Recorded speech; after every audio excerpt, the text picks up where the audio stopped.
Pour ceux qui ne le savent pas, ces dernières années, elles ont vraiment été, compliquées pour moi et après quelques années de remise en question intense, des problèmes personnels, ma santé mentale et bien évidemment les problèmes financiers qui s'enchaînent.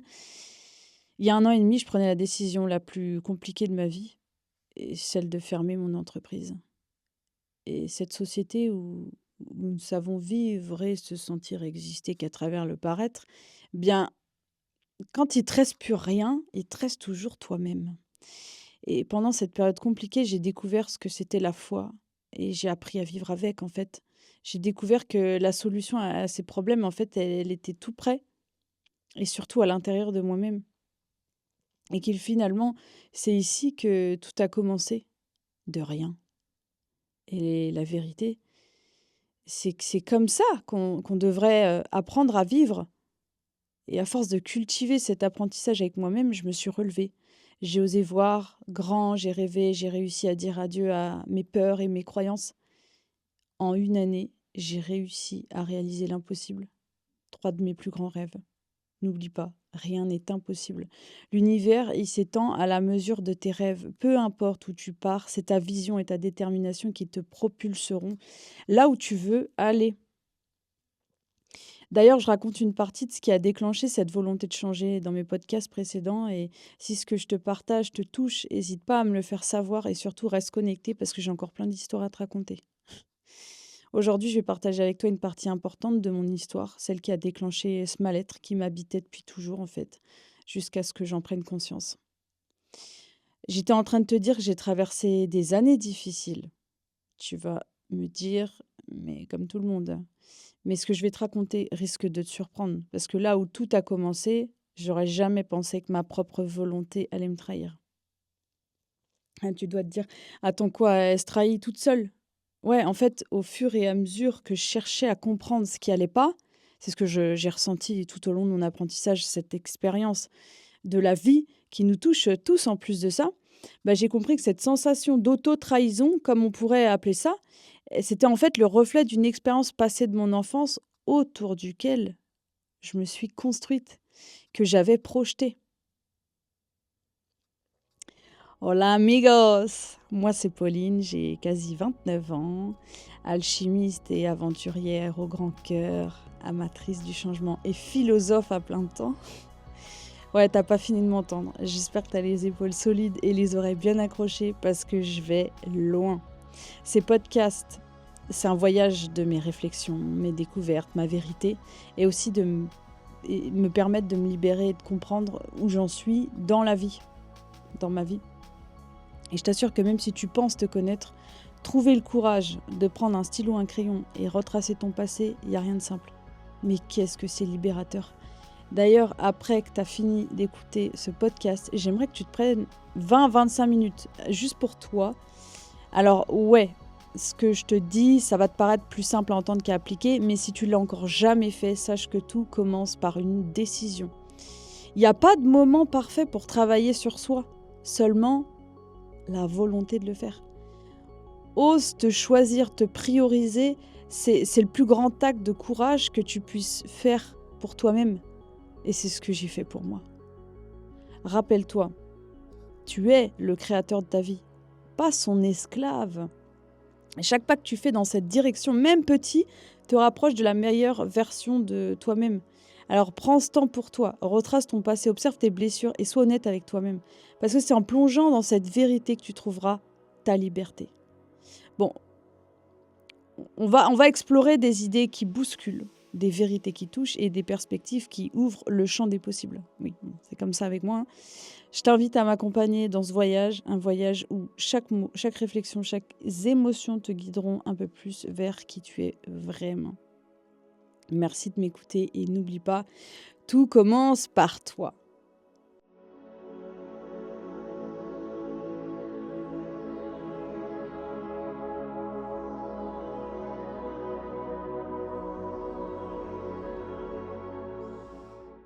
Mon histoire que je te partage aujourd'hui, c'est quand je suis devenue maman à 21 ans. Je suis la maman d'une petite fille de 6 ans. Une expérience unique qui change une vie à jamais d'ailleurs, hein. Il y a 6 ans, je voulais construire la famille parfaite. Je désirais plus que tout au monde un enfant. Tu connais, parcours classique, maison, voiture. Mais j'étais loin d'imaginer que malgré mon bonheur, je serais vraiment malheureuse. Pourquoi? Le jour où j'ai donné naissance à ma fille, c'était le plus beau jour de ma vie. Mais tu vas te demander, mais c'est quoi ce problème? C'est quoi son problème? C'est quoi là? Quelle contradiction là? C'était pas de sa faute, ni la mienne. Je veux juste être heureuse. Ma princesse, mon rayon de soleil, la plus belle chose, la seule chose qui me rende heureuse. Bam, là déjà, penser comme ça, tôt ou tard, ça va bloquer. Alors écoute, la vie, c'est pas un Disney. 21 ans, jeune, ok, c'est vrai. Mais la vérité, je t'explique, et je me permets d'en parler. Ce comportement, finalement, je le rencontre trop souvent chez beaucoup de parents. Je vois, même les femmes âgées d'une trentaine, quarantaine d'années, quand même, hein, sont prises dans cet engouement sans même s'en rendre compte. Je les vois comme prisonnières, malheureuses, sous l'influence de leurs émotions esclaves, de leurs propres décisions et parfois à peine remises de leur maternité qu'elles veulent un autre enfant. Ouais, bon, bien évidemment, elles te diront toujours que tout va bien. Parce que non, en fait. Quand tu es malheureux ou malheureuse, on cherche sans arrêt la cause, la faute. Mais on oublie le plus simple, mais certainement le plus compliqué à faire face. Ah bah oui, c'est de se regarder soi-même. Et j'ai l'impression qu'en tant que mère, on désire des enfants, mais on oublie surtout, et oh bah, de toute façon, on ne sait pas réellement faire les choses autrement, et surtout dans l'ordre d'ailleurs, commencer par le commencement et faire grandir notre enfant intérieur. Parce que donner la vie, c'est une responsabilité. Et quand ça t'arrive, t'as pas trop le choix et tu vis avec, ou plutôt, tu survis comme un combat. Mais je suis pas d'accord, en fait, c'est pas ça la vie. Bref, j'ai découvert la responsabilité. Parce que la responsabilité, détrompe-toi, il n'y a pas d'âge. Et faut-il encore être capable de pouvoir expliquer ce qu'est la notion de responsabilité? Et crois-moi, tu la retrouves pas que dans ton rôle de parent. Tu la retrouves aussi dans tes relations amoureuses, amicales. Et tu peux commencer à te poser la question. Quand on donne naissance, où chaque autre décision qu'on prend, elle nous engage. C'est une réalité que tout le monde connaît. Mais dans la pratique, c'est tellement plus facile de blâmer quelqu'un d'autre que de se regarder avant. Mais bon, pour pouvoir se regarder et surtout oser se regarder avec courage, c'est d'avoir appris à se connaître. Comme une petite fille, j'ai pas compris ce qui m'arrivait, alors que le plus beau jour de ma vie se réalisait. J'avais confiance en ce rôle de mère que j'apprenais. Je me sentais vraiment à l'aise, hein, j'aurais pu en avoir deux. Mais en fait, pas du tout. Je me retrouvais perdue. Quand j'ai eu ma fille dans mes bras, je me souviens encore de ce moment. Ah, sa peau contre la mienne, l'innocence, la pureté incarnée dans mes bras. Et à cet instant, je savais pas encore ce que ça signifiait réellement l'amour, et ni ce que la nature m'avait offert. Mais les jours, les mois, les années passaient. Plus ma fille grandissait, plus je voyais tout à travers elle. En fait, ce que je ressentais vraiment, c'est que je la supportais pas. Ou plutôt, je me supportais plus. Et pourtant, qu'est-ce qu'elle méritait, mis à part recevoir l'amour inconditionnel d'une mère, non? Bah, j'y arrivais pas. J'étais comme haïssante, prisonnière de mes émotions inexpliquées. D'ailleurs,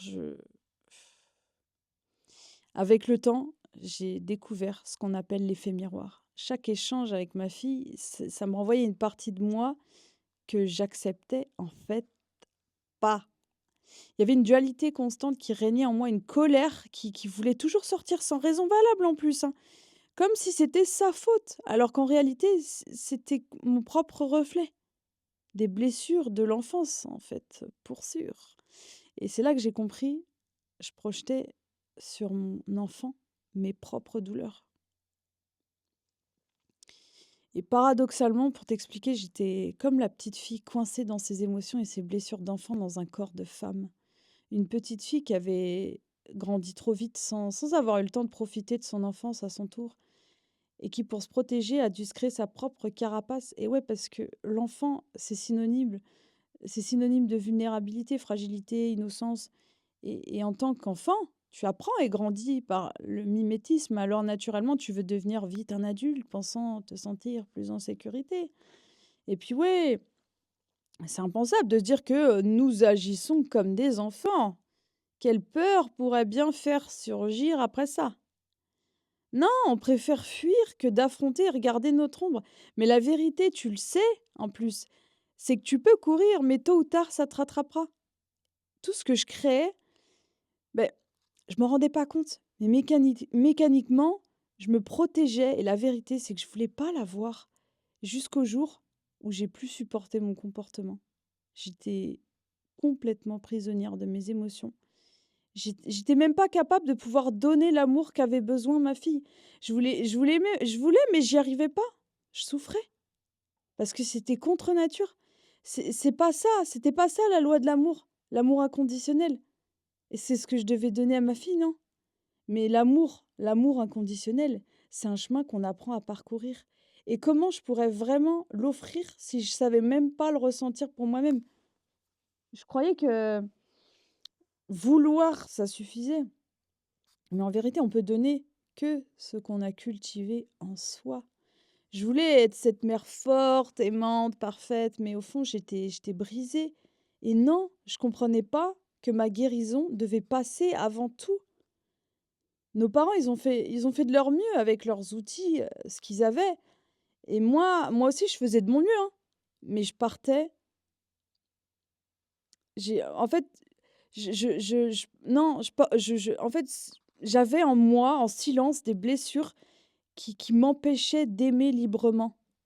L'amour inconditionnel, c'est pas une évidence, c'est un apprentissage. C'est le courage de se confronter à soi-même, de penser ses plaies, d'apprendre à s'accepter.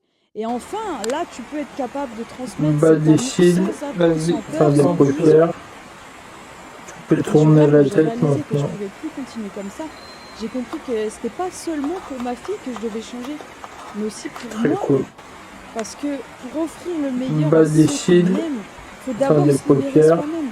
Et cette Tu liberté, peux elle tourner commence la par tête l'amour maintenant. qu'on ose Ok. enfin se donner. C'est là que j'ai compris que quelque chose n'allait pas et je devais agir. Tiens, vas-y, quand tu veux, Tu peux la marcher. Tu première peux personne aller qui saura la que le miroir est le caresser. plus difficile Tout à voir, facilement. mais le plus révélateur, c'est ton enfant. Ensuite, c'est ton partenaire de vie. On répète sans arrêt des schémas. On passe notre temps à blâmer l'autre. On se sépare, on recommence. Mais à quel moment on se regarde vraiment? Allez, vas-y, tu J'ai peux compris que aller l'amour la véritable, celui qui caresser. réside au Cool. fond de chacun de nous, il nous pousse à traverser l'ombre pour apprendre et grandir. Et tant qu'on n'a pas compris la leçon, elle se répétera encore et encore. Et Super. ça, tu pourras rien y faire, si ce n'est que Tu peux fuir. regarder droit devant toi si tu veux. Il y a 3 ans et demi, après plusieurs thérapies EMDR, sophrologie, hypnose et tout, Si tu veux te rien de lever, nouveau. marcher, J'avais tu toujours fais cette envie comme tu profonde veux. d'aller plus loin. Et bien sûr, si j'écoutais ma famille ou mes amis, à part me dire que je réfléchissais trop, c'était tout ce que je pouvais espérer d'eux. Alors, j'ai décidé de commencer une psychanalyse. Et c'était l'étape la plus difficile. Mais j'étais prête à faire face à mes ombres. D'ailleurs, mon podcast précédent, si ça t'intéresse d'en savoir plus, tu vas l'adorer parce que là, il est exclusivement dédié à ma thérapie, mon expérience. Mais sache une chose, n'espère pas attendre la lumière avant d'avoir traversé l'ombre. C'est comme apprendre à marcher quand on est enfant. Avant de pouvoir courir, faut accepter de tomber. Encore et encore, pour comprendre l'équilibre. Chaque chute, c'est pas un échec, mais c'est une étape nécessaire pour renforcer nos appuis et avancer, hein. La psychanalyse, pour moi, c'était ça, accepter de tomber dans mes souvenirs, mes blessures et mes vérités les plus douloureuses pour mieux me relever. On peut pas construire une maison solide sur des fondations fragiles, quoi, non? Avant de bâtir, faut parfois descendre dans le sous-sol, dans la profondeur, dans la mer, dans la poussière pour réparer ce qui s'est effondré. Et ben, traverser l'ombre, c'est apprendre à apprivoiser ses failles et c'est la clé pour toucher une lumière vraiment durable et sincère. Alors si toi aussi tu te sens perdu, rappelle-toi à chaque fois que tu fais un pas dans l'obscurité, dis-toi que ça te rapproche de ta propre clarté et il suffit d'avoir le courage de commencer.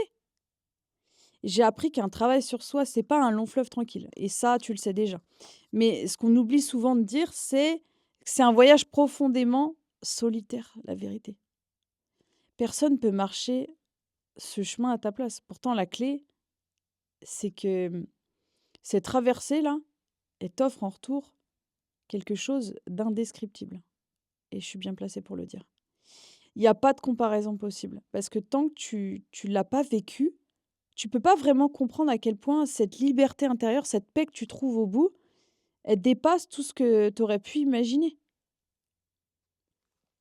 Je tiens à préciser que j'ai eu une enfance où je ne manquais de rien. J'avais tout ce dont un enfant pourrait rêver matériellement.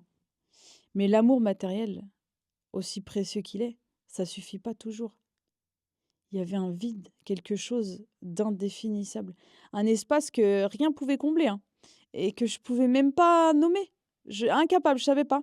Mais quand je suis devenue mère à 21 ans, je pensais que l'amour inconditionnel, cet amour qu'on est censé donner naturellement à son enfant, il allait tout régler. Mais en vérité, on ne peut pas donner ce qu'on n'a jamais appris à cultiver en soi.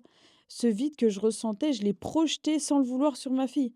Et plus elle grandissait, plus elle devenait mon miroir. Et ce que je voyais, ça me dérangeait trop, profondément, mais et pas parce qu'il y avait quelque chose qui allait pas avec elle, mais parce qu'elle reflétait tout ce que je refusais de voir en moi-même. Mes blessures, mes peurs, mes ombres. C'est là que j'ai compris. Donner la vie, c'est une immense responsabilité, mais c'est aussi un rappel brutal de nos manques, de nos propres manques. Avant de pouvoir offrir cet amour inconditionnel que mérite un enfant, faut déjà apprendre à s'aimer soi-même, à réparer ses propres, sa structure, ses fondations. Parce que si on ne le fait pas, on transmet nos blessures et à la génération suivante, en l'occurrence nos enfants, sans même en avoir conscience. Alors pose-toi la bonne question, en toute humilité. Comment tu te sens aujourd'hui? Pas en surface, mais pas avec ce que tu dis aux autres, je te parle au profond, plus profond de toi là, en toute, sincérité. Tu ressens ce vide que je te décris? Est-ce que tu te sens en paix avec ton passé ou vraiment il continue d tu sens qu'il continue de dicter tes choix, tes réactions ou ton rapport à toi-même, ou avec les autres? Je sais que ces questions, elles vont être c'est sûr, c'est inconfortable, mais c'est dans cet inconfort que commence la transformation, ta transformation. Parce que travailler sur soi, c'est pas un luxe ou une mode, c'est une nécessité. C'est pas non plus un long fleuve tranquille. C'est un combat, c'est un combat, c'est souvent, c'est sûr même, c'est tout le temps solitaire. Personne ne peut pas affronter tes ombres à ta place. Mais crois-moi que ce travail il t'offre en retour, j'ai pas les mots, c'est indescriptible. C'est une paix intérieure que rien d'extérieur ne pourra jamais t'apporter. Une liberté si puissante qu'elle te fait comprendre que tout commence et finit avec toi. Si tes parents, sache que t'es pas seul dans ce voyage.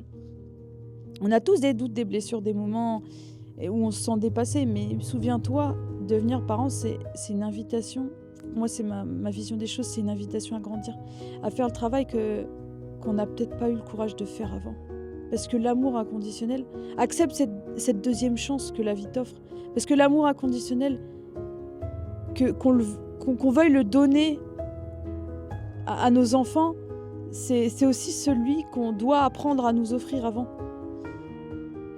Écoute, je te laisse avec cette réflexion et j'espère qu'elle te touchera autant qu'elle m'a transformée.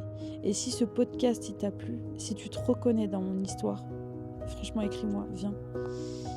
J'aimerais franchement échanger parce que chaque expérience, elle est unique, mais c'est aussi le reflet d'une humanité que je veux vous partager. Donc merci de m'avoir écouté et rappelle-toi, tout commence par toi, tout commence en toi. Merci.